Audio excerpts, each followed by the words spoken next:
जय हिंद। कैसे हैं आप लोग? उम्मीद करते हैं काफ़ी अच्छे होंगे। सो गाइज मैं हूं आशुतोष और आप देख रहे हैं बाबाजी study YouTube channel. So basically guys हम लोग का यहां पे चलाई जा रही थी मिशन एसएससी प्लस डिफेंस के लिए, जो कि गाइज अगेन बता दूं जो भी कैंडिडेट नहीं जुड़ पा रहे हैं, यहां पे गाइज आपको नाउन पूरा इन डेप्थ में जाके कंप्लीट करवा दिया गया, मतलब करवा दिया गया है। और गाइज उसके साथ साथ सिंटेक्स भी आपको पूरा का पूरा इन डेप्थ में जाके मैंने आपको कंप्लीट करवाया था। तो गाइज अब बारी है गाइज आपका टाइम एंड टेंस का। यू नो व्हाट, मतलब कितने गाइज इंपॉर्टेंट चैप्टर है। टाइम एंड टेंस अपने आप में गाइज काफ़ी इंपॉर्टेंट चैप्टर रखते हैं। तो गाइज आज जो हम लोग जो पढ़ने वाले हैं वो time and tense in depth में जाके पढ़ेंगे। So guys don't worry. और ये है guys lecture number 1 time and tense का। अगेन गाइज यहाँ पे हम लोग प्रीवियस ईयर की इंपॉर्टेंट मतलब previous year questions plus guys important concept भी देखेंगे। जहाँ से गाइज देखो एग्जामिनर का ना बहुत सारे ऐसे ऐसे कॉन्सेप्ट होते हैं जो गाइज काफ़ी फेवरेट होते हैं, ठीक है। तो उन सबको करवाऊंगा और गाइज मैं पूरे प्रेजेंट से लेके पूरे फ्यूचर तक कंप्लीट करवाऊंगा इस वीडियो में। और गाइज जो भी इसमें आएंगे ना, हर एक जो भी टाइम एंड टेंस में जो भी कुछ गाइज आ सकता है हर कुछ यहाँ पे मैं कवर करवाऊंगा गाइज। सो मेक श्योर आप लोग वीडियो पूरा एंड तक वॉच करिएगा, ठीक है। तो आइए गाइज अपना पहला क्वेश्चन देखते हैं। ये रहा गाइज आपका पहला क्वेश्चन आपके स्क्रीन बोर्ड पे, सॉरी आपके स्क्रीन पे। तो कहता है कि when we have a puncture, ठीक है, when we have a puncture see just sit in the car and read a book while I change the wheel, no error. इसके 4 ऑप्शन गिवन है, कौन सा ऑप्शन सेटिस्फाइड करेगा आप मुझे comment box में कमेंट करना ना भूले। गाइज मेरा ऐसा मानना है, अगेन फिर से बता दूं कि रूल्स याद करने से कुछ भी नहीं होता मेरे भाई लोग। रूल्स तो सभी लोग याद कर लेते हैं, लेकिन क्या अगेन वही बात है कि क्वेश्चन नहीं कर पाते हैं। तो रूल्स गाइज एजेंट मैटर करता है कि आप कितनी ज़्यादा क्वेश्चन प्रैक्टिस करते हो। और मेरा ऐसा मानना है कि यदि हम लोग क्वेश्चन के साथ साथ कॉन्सेप्ट को देखें ना, तो गाइज वो चीज़ें ज़्यादा मतलब बहुत दिन तक टिकाऊ रहता है और आपको समझ में भी आता है। मेरा यह ऐसा पर्सनल एक्सपीरियंस है। तो गाइज मैं वही शेयर यहाँ पे कर रहा हूँ। तो आप अगर कॉन्सेप्ट लिखना चाहते हैं तो डेफिनेटली लिख लीजिए। प्रेजेंट इंडेफिनिट टेंस का ये क्वेश्चन है। पहला कॉन्सेप्ट लिखिए, आदत को दर्शाने के लिए हम लोग प्रेजेंट इंडेफिनिट टेंस का प्रयोग करते हैं। ये कॉन्सेप्ट आप रटे थे कि नहीं रटे थे कि आदत स्वभाव को दर्शाने के लिए प्रेजेंट इंडेफिनिट टेंस का प्रयोग करते हैं, लेकिन यह क्वेश्चन बना क्या? ये क्वेश्चन बना आपसे उसी कॉन्सेप्ट पे अभी हम बताते हैं। देखिए यहाँ पे जैसे देखिए यहाँ पे कहता क्या है कि whenever we have a puncture, जब कभी भी पंचर होता है तो she just sit in the car, जो भी उनकी मोहतरमा है वह कार के अंदर जाके बैठ जाती है और अपना मस्त बुक पढ़ने लगती है जब तक मैं चक्कों को चेंज करता हूँ। तो जब कभी भी ऐसा ये घटना होता है तब का बात कर रहा है।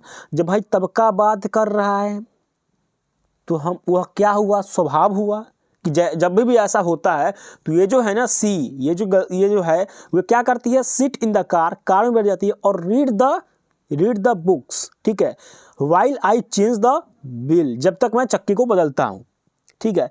तो इस कंडीशन में कौन सा टेंस लगेगा? Present indefinite tense. तो जरा बताना चेंज जो है वे प्रेजेंट इंडेफिनिट टेंस को सेटिस्फाइड कर रहा है क्या? यहाँ पे होगा CHANGE। अब बताओ गाइज, अब ये चीज़ें समझ में आया कि नहीं आया? अब ये रूल सबको पता है, ऐसा तो है नहीं कि पहली बार आप लोग टेंस पढ़ रहे हो, इससे पहले भी टेंस पढ़े हो, नहीं जाने भाई कितने बार टेंस पढ़े हो। लेकिन गाइज यहाँ पे मेरा ऐसा कहना है कि क्वेश्चंस के साथ कॉन्सेप्ट करेंगे ना तो काफ़ी मज़ेदार आएगा। तो ये कॉन्सेप्ट सबको आप लिख लीजिएगा ना नोटबुक में, तो मैं सही बताता हूँ आपका पूरा का पूरा ऐसा टेंस भी कंप्लीट हो जाएगा और गाइज आप क्वेश्चन का प्रैक्टिस भी कर लेंगे, ठीक है। तो ये गाइज मैं आपको समझाना चाहता था। तो होप करते हैं आपको ये पूरी अच्छी तरीक़ा से इन डेप्थ में जाके मैंने आपको चीज़ों को समझाया होगा। मूव करते हैं अपने अनदर क्वेश्चन पे। कहता है our customers are always visiting our branches to discuss their problem with our staffs, no error। 4 option given है गाइज, कौन सा ऑप्शन सेटिस्फाइड करेगा आप मुझे कमेंट बॉक्स में कमेंट करना बिल्कुल भी ना भूलें। अब गाइज अगर ये क्वेश्चन को थोड़ा सा ध्यान से अगर आप लोग पढ़ेंगे ना बिल्कुल थोड़ा सा ध्यान से, तो एक कॉन्सेप्ट आपको पता चलेगा। लिख लीजिए पहले कॉन्सेप्ट की always, often, always, often, never, seldom, generally, every day या फिर every से बना हुआ कोई भी शब्द, ये सब के साथ प्रेजेंट इंडेफिनिट टेंस का प्रयोग होता है, न कि प्रेजेंट कंटिन्यूअस का या फिर किसी अन्य टेंस का। तो हम लोग पहला देखते हैं ये ऑलवेज। क्वेश्चन पढ़िए, our customers are always. Always आ गया ना दोस्तों, यहाँ देखो ऑलवेज आ गया। तो ऑलवेज जब आ गया तो इसका वर्ब आना चाहिए था प्रेजेंट इंडेफिनिट के साथ वाला, तो यहाँ पे आईएनजी लगाया है जो कि गलत है। तो our customer are always visiting होगा क्या? नहीं होगा। होगा क्या? वहाँ पे विजिट होगा। तो सर जब यहाँ पे हम लोग आईएनजी लगा के विजिट कर दिए तो यहाँ वाला आर भी तो हटेगा ना, क्योंकि सर ये जो एक सेकेंड, क्योंकि सर ये जो यहाँ पे आर आया है ये तो आईएनजी यानी विजिटिंग के लिए आया था आर। जब हम यहाँ पे इसको प्रेजेंट इंडेफिनिट करेंगे तो प्रेजेंट इंडेफिनिट में थोड़ी ना ईजेमार लगता है, बिल्कुल नहीं लगता है। तो आवर कस्टमर ये भी यहाँ से हट जाएगा, ठीक है। आवर कस्टमर ऑलवेज और आईएनजी यहाँ से हट जाएगा। तो our customer always visit our branches to discuss their problems with our staffs, no error. तो ऑप्शन नंबर कौन सा गाइज इसका सेटिस्फाइड कर रहा? ऑप्शन नंबर गाइज ए इस क्वेश्चन को 110% सेटिस्फाइड कर रहा। उम्मीद करता हूँ एक्सप्लेनेशन और क्वेश्चन भी आपको समझ में आ गया होगा। नेक्स्ट क्वेश्चन है एज सून एज, एक second, okay, as soon as I shall reach Patna I shall send you the book you have asked for, no error. And guys 4 option guys यहाँ पे गिवन है, कौन सा ऑप्शन सेटिस्फाइड करेगा आप मुझे कमेंट करना बिल्कुल भी ना भूलें। एक कॉन्सेप्ट लिखिएगा प्लीज़, प्यारा सा कॉन्सेप्ट है कि जब मतलब एक वाक्य में 2 बार सेल या बिल नहीं आ सकता है। क्या बोला? एक सेंटेंस में 2 बार सेल या बिल नहीं आएगा। यदि एक बार सेल या बिल लगेगा तथा एक बार प्रेजेंट इंडेफिनिट टेंस का प्रयोग करेंगे, ठीक है। जब वाक्य में ना जब वाक्य का अंश होगा मतलब पार्ट होगा what, whatever, whoever, when, whenever, wherever, as soon as long as, till, until, if, unless, after, before, etc लगा हो, उसी अंश के साथ ना सेल या बिल नहीं लगेगा, बाकी उसके अंश के साथ प्रेजेंट इंडेफिनिट का प्रयोग करेंगे। कॉन्सेप्ट नहीं समझे कोई बात नहीं, क्वेश्चन से कॉन्सेप्ट बिल्कुल आप समझा के जाएंगे, डोंट वरी। क्या बोला कि भैया एक वाक्य में ना 2 बार सेल या बिल नहीं लगेगा, तो यहाँ भी सेल लगा रखा है और आई सेल यहाँ भी लगा रखा है। इट मीन्स कहीं ना कहीं तो गलतियाँ हैं, या तो यहाँ गलत है या तो यहाँ गलत है। तो कहता क्या है कि कुछ ऐसे वर्ड होते हैं जैसे कि एज सून एज हो गया, वेन हो गया, वेनेवर हो गया, व्हाट एवर हो गया, टिल, अनटिल, अनलेस, इफ, ये सब के साथ ना जहाँ ये सब होगा ना उसी वाले वाक्यों में ना गाइज सेल या बिल नहीं लगेगा। क्या समझे? जहां भी ये सब जो भी शब्द बोला हूं, जैसे एज सून एज यहाँ पे एक शब्द ले लेते हैं तो इसी के साथ ना यहाँ पे आई सेल, यहाँ पे सेल लगा है जी, तो सर इसी के साथ सेल नहीं लगाना है, इसके साथ हमको लगाना है प्रेजेंट इंडेफिनिट टेंस। यानी जो भाग होगा ना ये बीच में भी आ सकता है, कहीं भी आ सकता है, तो यही वाला हिस्सा के साथ हम लगाएंगे प्रेजेंट इंडेफिनिट टेंस। अब बाकी सबके साथ हम तो बाकी इसके साथ लगेगा सेल, कोई दिक्कत वाला बात नहीं। तो होगा क्या? As soon as I shall नहीं बल्कि as soon as I reach, यहाँ पे सेल जो है नहीं होगा। तो as soon as I reach Patna I shall send you the book you have asked for, क्योंकि सर एज सून एज के साथ इसी पार्ट में सेल नहीं लगेगा बल्कि प्रेजेंट इंडेफिनिट के साथ लगेगा, तो यहाँ पे रीच होगा, तब जाके चीज़ें सही होगा। तो ऑप्शन नंबर ए 100% इस क्वेश्चन को सेटिस्फाइड कर रहा। उम्मीद है एक्सप्लेनेशन समझ में आ रहा होगा। My name is unique Ashutosh and I am coming from a beautiful state in India. Okay, let's see, check कर लेते हैं गाइस कौन सा ऑप्शन सेटिस्फाइड करता है। अब कहता क्या है, एक बार ध्यान से समझिएगा कॉन्सेप्ट को, देन आफ्टर आपका प्रेजेंट इंडेफिनिट टेंस कंप्लीट ही हो जाएगा। कहता है कि परमा,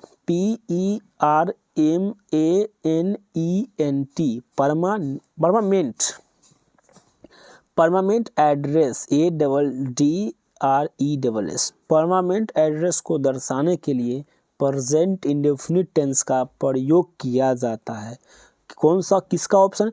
परमानेंट एड्रेस को दर्शाने के लिए हम लोग प्रेजेंट इंडेफिनिट टेंस का प्रयोग करते हैं। तो कहता कि मेरा नाम यूनिक आशुतोष है और मैं एक बहुत ही ब्यूटीफुल स्टेट से आता हूँ, बिलोंग करता हूँ, तो इट्स माई परमानेंट एड्रेस। तो गाइज ये जब ये मेरा परमानेंट एड्रेस है तो यहाँ पे आई एम कमिंग कैसे होगा, तो यहाँ पे होगा आई कम। सर आई के साथ आई कम्स क्यों नहीं हुआ, आप मुझे कमेंट बताना कि क्यों नहीं होगा आई कम्स, क्योंकि we are very well know that कि he see it any names के साथ ही गाइज, अभी सिंगुलर नेम के साथ हम SCIS लगाते हैं, बाकी सबके साथ नहीं लगता है। तो गाइज यहाँ पे होगा my name is unique Ashutosh and I coming नहीं बल्कि and I come from a beautiful state in India. तो ऑप्शन नंबर कौन सा, ए के साथ B, sorry option number B इस क्वेश्चन को सेटिस्फाइड कर रहा है। उम्मीद करते हैं क्वेश्चन प्लस कॉन्सेप्ट समझ में आ गया होगा। नेक्स्ट देखते हैं question. It is believe that higher education system considers the proposals to meet the demand of the teacher no error. कुछ ऑप्शन गिवन है, कौन सा ऑप्शन सेटिस्फाइड करेगा आप मुझे कमेंट बॉक्स में कमेंट करना बिल्कुल भी ना भूले। अब देखिए गाइज ये आपका प्रेजेंट इंडेफिनिट, मैंने ये लास्ट क्वेश्चन जो करवाया ना, इसके अलावा गाइज प्रेजेंट इंडेफिनिट टेंस में कहीं भी कभी भी कुछ भी क्वेश्चन आ ही नहीं सकता है। अगर आएगा तो यही से कहीं ना कहीं घुमा फिरा के क्वेश्चन दिया जाएगा। तो अब हम लोग पढ़ते हैं प्रेजेंट कंटिन्यूअस टेंस। ठीक है जी, अब प्रेजेंट कंटिन्यूअस टेंस को देखते हैं आखिर कौन से कॉन्सेप्ट आ रहे हैं निकल के। सॉरी एक सेकंड गाइज, यहाँ पे गाइज प्रेजेंट कंटिन्यूअस कहता है it is believed that higher education system consider the proposals to meet the demands of the teacher no error. चार ऑप्शन, कुछ ऑप्शन गिवन है। कहता है क्या, चर्चा के समय होने वाले काम प्रेजेंट कंटिन्यूअस में रखे जाएंगे। तो अब जरा बताना, इट इज बिलीव्ड दैट कि हायर एजुकेशन सिस्टम कंसीडर्स किस कंसीडरिंग द प्रपोजल, ये बताना जरा सा, proposal to meet the demand to of the teacher. ये गाइस क्या हो रहा है, कि चर्चा के समय होने वाला काम है ना, तो जब ये चर्चित है, चर्चा में हो रहा है, तो आप कैसे यहाँ पे लगा रहे हो, यहाँ पे कंसीडर, भैया कंसीडर कैसे लगेगा, कंसीडर लगने का कोई सवाल ही नहीं होता है। यहाँ पे होगा इज, यानी it is believe that the higher education system is considering, CONSIDERING, considering. ठीक है guys, it is considering the proposal to meet the demand of teachers no error. Option number guys इसका सी इस question को satisfied करा। यहाँ पे guys considers नहीं होगा, क्योंकि गाइज चर्चा के समय होने वाला कार्य यू नो वेरी वेल कि कौन सा टेंस में आता है। They were having a birthday party at their home next week, no error. कौन सा ऑप्शन सेटिस्फाइड करेगा आप मुझे कमेंट बॉक्स में कमेंट करना बिल्कुल भी ना भूलें। आप ध्यान से समझिएगा मेरी बातों को। भविष्य की वैसी योजनाएं, नेक्स्ट वीक से मतलब क्या समझ में आ रहा है कि अगले सप्ताह, यानी भविष्य की बात कर रही है, फ्यूचर की बात कर रही है। तो भविष्य की वैसे योजनाएं जिनका निर्माण पहले कर लिया गया हो परंतु प्रभाव अधिक नहीं होने वाला है, तो उन्हें प्रेजेंट इम्परफेक्ट टेंस में रखा जाएगा। तो कहता क्या, अब नेक्स्ट वीक देख के, we were having a birthday party at their home. जरा बताना अगले सप्ताह जो बर्थडे पार्टी है उससे क्या पूरा दुनिया प्रभावित होगा क्या? अरे भैया कुछ % लोग प्रभावित होंगे जो आपको जान पहचान में है, यही ना जी, और तो कोई नहीं होगा। अब गाइज ऐसा कंडीशन में कौन सा टेंस लगेगा, ऐसा कंडीशन में प्रेजेंट कंटिन्यूअस टेंस लगेगा। तो यहाँ पे बियर के साथ कैसे लगा दिए हैविंग, जरा बताना, दे बियर लगेगा क्या, they are having a birthday party at their home next week. Concept समझ में नहीं आया, कॉन्सेप्ट लिख लो कि भविष्य की वैसी योजनाओं जिनका निर्माण पहले कर लिया गया हो, और ये गाइज डेफिनेटली कि भाई बर्थडे पार्टी तो पहले निर्माण कर लिया गया होगा, परंतु प्रभाव अधिक नहीं होने वाला हो, तो उसे प्रेजेंट इम्परफेक्ट टेंस में रखते हैं। ठीक है जी, तो ऑप्शन नंबर ए इस क्वेश्चन को सेटिस्फाइड कर रहा है। Go for the next one. I have been working in that organisation for 5 years but now I work for a different company, no error. अब गाइज इसका कौन सा ऑप्शन सेटिस्फाइड करेगा आप मुझे कमेंट में कमेंट करना बिल्कुल ना भूले। एक कॉन्सेप्ट लिखेगा, अगर लिखना चाहते हैं तो बहुत ही प्यारा सा कॉन्सेप्ट है, मैं बोल दूँ, नाउ हो गया और दिस टाइम हो गया, present time at the moment के साथ प्रेजेंट कंटिन्यूअस टेंस लगता है। अगेन कॉन्सेप्ट बोल रहा हूँ, now, this time, present time at the moment के साथ प्रेजेंट कंटिन्यूअस टेंस का प्रयोग किया जाता है। तो मेरे भाई जरा बताना, I have been working in that organisation for 5 years but now, ठीक है आ गया, बट नाउ आई वर्क हो गया क्या सर, नाउ लगते ही प्रेजेंट कंटिन्यूअस टेंस, तो now I am working, WORKING। अब जरा बताना ये कॉन्सेप्ट आप रटे थे कि नहीं, now, this time, present time, ये सब के साथ प्रेजेंट कंटिन्यूअस टेंस लगेगा। क्वेश्चन आ गया, क्वेश्चन बना नहीं, क्यों? क्योंकि आपने प्रैक्टिस नहीं किया। रूल्स याद करने से मैटर नहीं करता है मेरे भाई लोग, प्रैक्टिस काफ़ी इंपॉर्टेंट चीज़ है, ठीक है। तो बस गाइज आज की इस वीडियो में इतना ही रखते हैं क्वेश्चन, ठीक है गाइज, क्योंकि वीडियो काफ़ी लंबा हो जाता है तो आप लोग भी देखना पसंद नहीं करते हैं। तो बस गाइज आज के लिए इतना ही रखते हैं, और नेक्स्ट डे में नेक्स्ट क्लास पढ़ेंगे कि आखिर और कौन कौन सी इंपॉर्टेंट क्वेश्चन है। और देखो मैं पूरा एकदम प्रेम से, इत्मीनान से गाइज पूरा एक एक चीज़ को मैं एक्सप्लेन करके चलता हूँ। तो गाइज मज़ा से पढ़ो, कोई भी गाइज जल्दीबाजी नहीं है, आराम से हम लोग का सिलेबस जो है अपकमिंग एग्जाम के पहले में कंप्लीट हो जाएगा, ऐसा कोई भी वाली सीन नहीं है। उम्मीद है कि आपको ये कंटेंट और मेरे द्वारा दी गई एक्सप्लेनेशन आपको समझ में आया होगा। और गाइज कुछ भी अच्छा लगा हो तो प्लीज़ लाइक के काले बटन को नीले कर देना, चैनल पर नया आएगा हो तो सब्सक्राइब करके नोटिफिकेशन बेल को ऑन कर लेना, और हो सके तो दोस्तों में शेयर कर देना। मिलते हैं इसी के नेक्स्ट वीडियो में, तब तक के लिए जय हिंद, वंदे मातरम।